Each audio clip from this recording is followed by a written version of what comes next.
Hey guys, welcome back to my channel. It's Amy here, and today I have a time lapse of a Mythomorphia page. As some of you may know, my goal in 2023 is to complete Mythomorphia, and as such I'm trying to do a lot of pages every month to achieve this goal. And so this double page spread is an exploration of how to complete a double page Kerby spread relatively quickly. And honestly, if I take out the drying time, this entire spread was done in less than 3 hours. And even less if we take out the mistake time as well.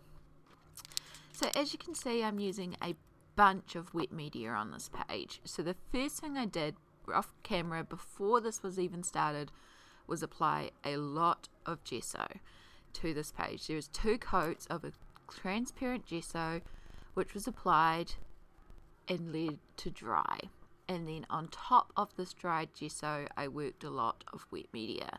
So I'm using a combination of Liquidtex acrylic inks and Kaisercraft shimmer sprays in a collection of browns and golds and coppers, and it's resulted in this really vintagey looking page that I really like the effect of.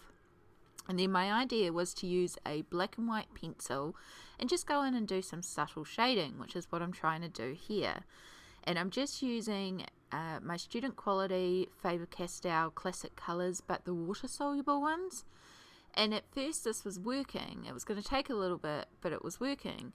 However, when I started to activate, because I'm doing pencil on top of gesso, the texture is a lot rougher, which is it's using a lot more pencil, which is why I was also using my cheaper pencils. But it also was producing a lot more dust, which was smushing everywhere and lifting. You can see I've got some dust marks on the table there. And then when I went to activate the white, it was picking up the black and just turning into this mucky grey colour and just voiding everything. And at this point I was just like, nah, I don't like it. So I grabbed my paintbrush, I grabbed water and a sponge, and I just removed as much as I could from the book. And then I took some pearlescent acrylic paint that I just got in. I was basically just testing at this point. I wasn't really sure how I was going to approach the page, so I just started by putting this pearlescent paint on the actual little bugs and stuff. So this pearlescent is meant to be a yellow with a blue reflect. It's really pretty, and on my test pages it painted on as yellow, so I thought it would be really good for this page. On this page it came up blue, so it looks really white here, but it will dry down, and it dries down really blue, which was not what I intended as well. So this whole page has kind of turned into a bit of an experiment at this point, but also I'm still like, well, we'll keep trying, you know.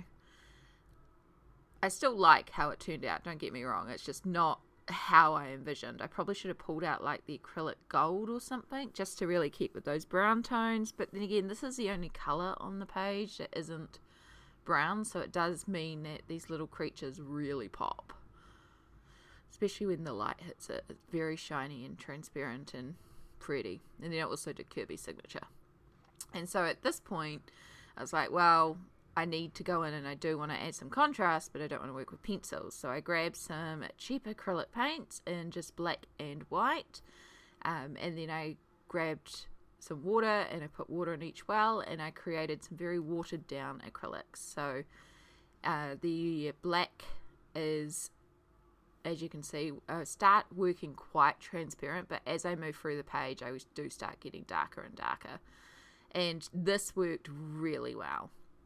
And it wasn't about shading every section. Like, I could have created shadows from where the leaves overlap or all these different sort of things. Instead, I was really just trying to differentiate between the background and the foreground. So I'm really just darkening those background elements and just providing a little bit of a definition between the cluster of leaves and the random background. And Kerby pages make this really easy to figure out because of the fact that he puts so much shading in there. So basically everywhere that there's shading, I'm just slapping down some of this black. And I mean, this did take a while. This probably took the longest part of this whole video. I think this took me about an hour an hour and a bit to do this whole thing, but in terms of the spread and how long a Kerby page takes me, still very, very quick, and also really effective. And for this spread as well, because this copyright information page, out of all the spreads in Mythomorphia, this was the page that I was the least excited to colour. To me, this was a very boring page, so if there was any page I was going to experiment on and do the weird stuff on, it was going to be this page, because at the end of the day, I didn't really care too much about this. It's just leaves and bugs. It did not interest me in the slightest, so rather than putting off working on this for ages and ages, I was like, well, let's just try this. So, and I'm glad I did, because again, not only did I manage to complete another double page spread this month very quickly, which does mean I've now completed 6 Kerby pages this month, which is great, but it actually worked out really effectively, and I do really like how it came together in the end.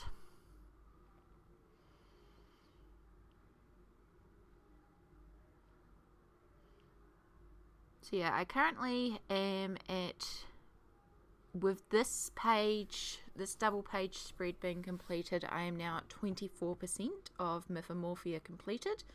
I still have quite a bit to go. I believe it's 22 pages are done now of the whole book.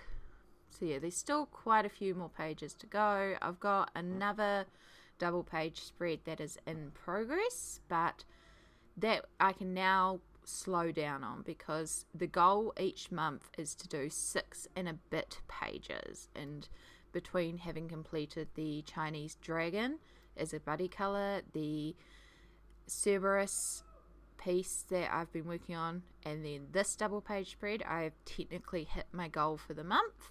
Obviously the more I can do the better, but at least now I know I have completed my 6 pages, plus with the portion that I have started on the next spread, we are getting there.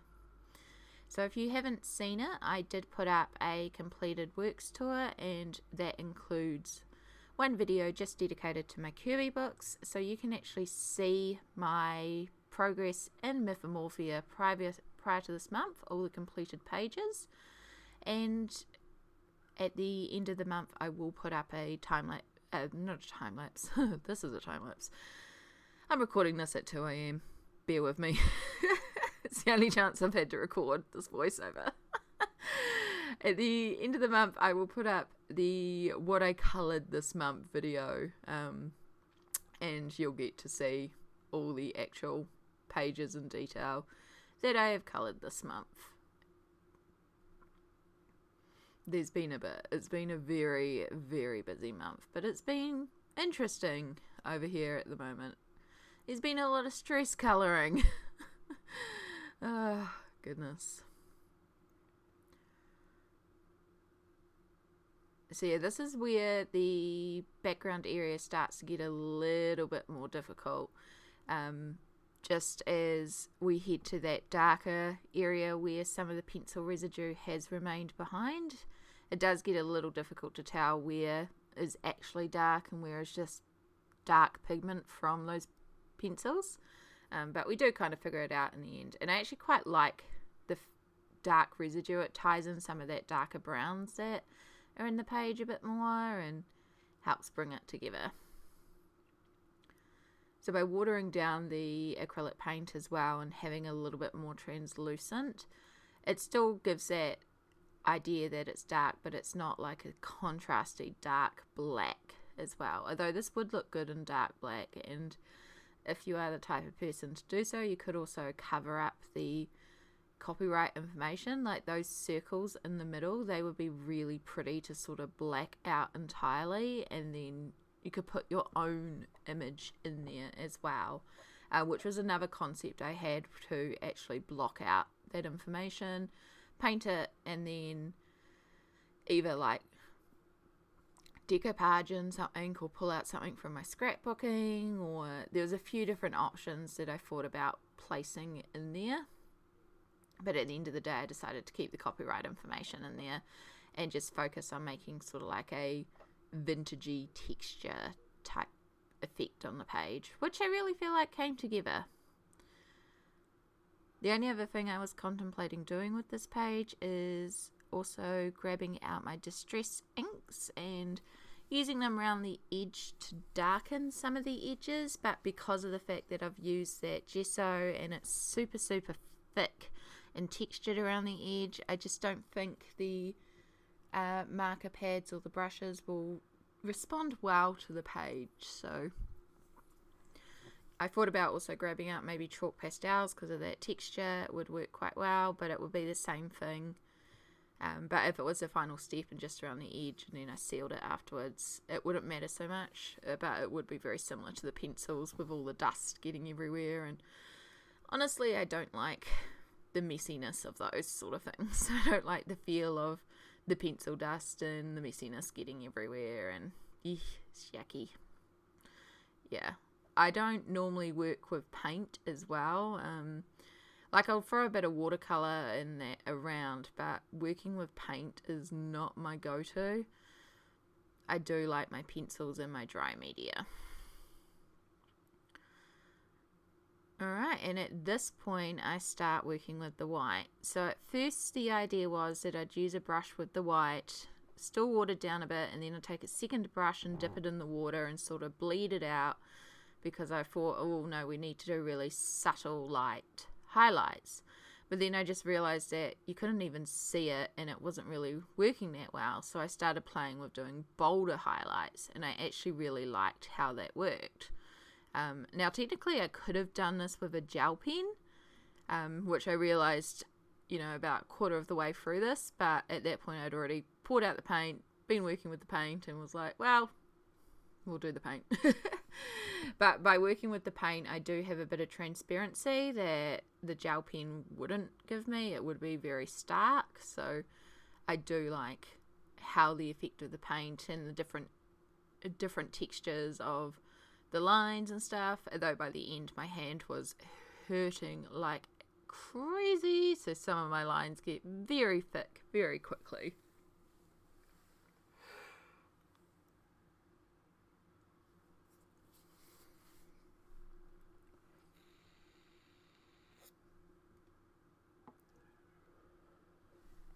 So yeah, if you take out the drying time and you take out the time spent on the pencils that I ended up undoing, this whole spread was done in less than 3 hours. The black took the longest, and that was just over an hour, and admittedly I was also watching a live stream and messaging a few people in between, so I wasn't, you know, working as solidly on it as I could have been. And same with the white, I was applying the white also watching a live stream. So, you know, I wasn't working as fast as I could have been. If I was working full speed, I probably could have done this in a couple of hours. But sometimes it's fun to just chill there, relax, and yeah, it was really nice to pull out the paints as well, something I don't normally do.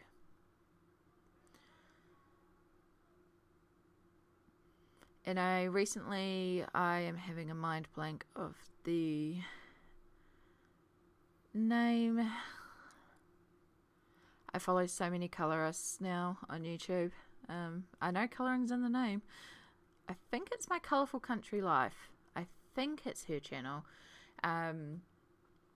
Released a video of a page in Mythomorphia where she also used paints on it as well to do the water effect. So she based it with Neo colours and did some detailing, and then took acrylic paints for all the water splashes on it. And I've taken note of that because I was like, that's a really quick way to add a lot of water effect. So when I come to that page, I need to remember that technique as well, so that I can apply it for the water and help speed up the page. It's not always about going as fast as possible. Like, I don't mind if a Kerby page takes me a month or 2 months, or a couple of my pages have taken me several months. Like, the pages will take what the pages will take. I would rather produce a look that I want, even if it takes me longer. Because at the end of the day, we're colouring in here for, you know, fun, to have fun and to enjoy it and produce beautiful art.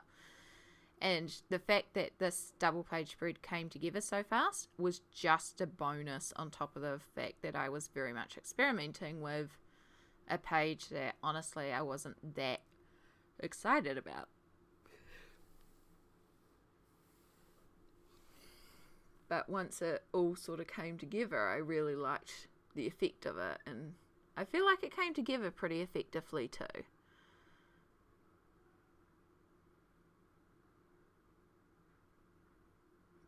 So yeah, now I'm just sort of picking out some more highlights, doing the ones around the rim of the page, making some of them a bit more brighter because maybe the white, as it dried down a bit lighter than I intended.